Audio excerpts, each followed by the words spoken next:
Hey everyone, today I'm going to show you how to create a radio sound effect in Audacity. This effect is perfect for making your audio sound like it's coming through an old AM radio, which is great for podcasts, videos, or creative audio projects. So let's get started with this quick tutorial.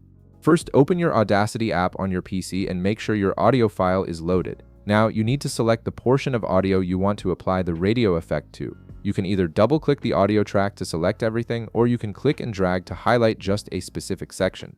Choose whichever option works best for your project. Once your audio is selected, click on Effect in the top toolbar. This is where all of Audacity's audio processing tools live. From the Effect menu, hover your mouse over EQ and Filters, and then select Filter Curve EQ. This tool will help you shape the frequency response of your audio to mimic an old radio speaker. In the Filter Curve EQ window, look for Presets in Settings in the top left corner and click on it. A menu will appear where you need to hover over Factory Presets, then select AM Radio from the list. This preset automatically adjusts the frequencies to give your audio that classic radio sound. Before committing to the change, click Preview to hear what it will sound like. When you're happy with how it sounds, click Apply to make the changes permanent. Now click anywhere outside the selected area to deselect the audio. Next, we're going to add some background noise to make the effect more realistic. Click on Generate at the top menu bar, then select Noise from the dropdown. In the Noise Generator window, look for Noise Type and click the drop-down menu right beside it. Select Pink from the options, as pink noise has a frequency distribution that works well for radio effects.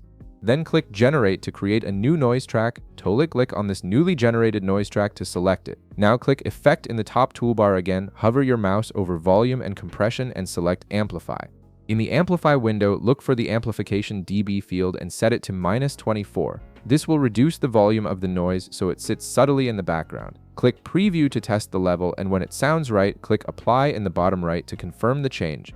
Now we need to work on the original audio track again. Double-click the first track to select it, click Effect in the top toolbar, hover over EQ and Filters, and this time select High Pass Filter. Set the frequency to 1000.0.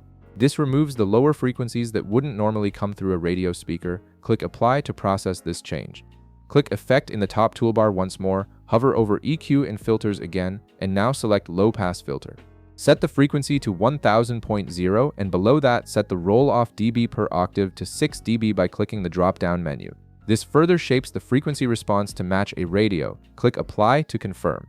Next, hover your mouse over Volume and Compression and select Amplify one more time. Use the slider and adjust it to the right to increase the volume of your processed audio to a level that sounds natural and balanced with the background noise. Click Apply to finish. Finally, click the play button at the top to test your radio sound effect. Listen carefully to make sure everything sounds the way you want it. Once you're satisfied with the result, go ahead and save your project, and that's it. You've successfully created a radio sound effect in Audacity. If this video helped you out, be sure to leave a like, subscribe, and I'll see you in the next one.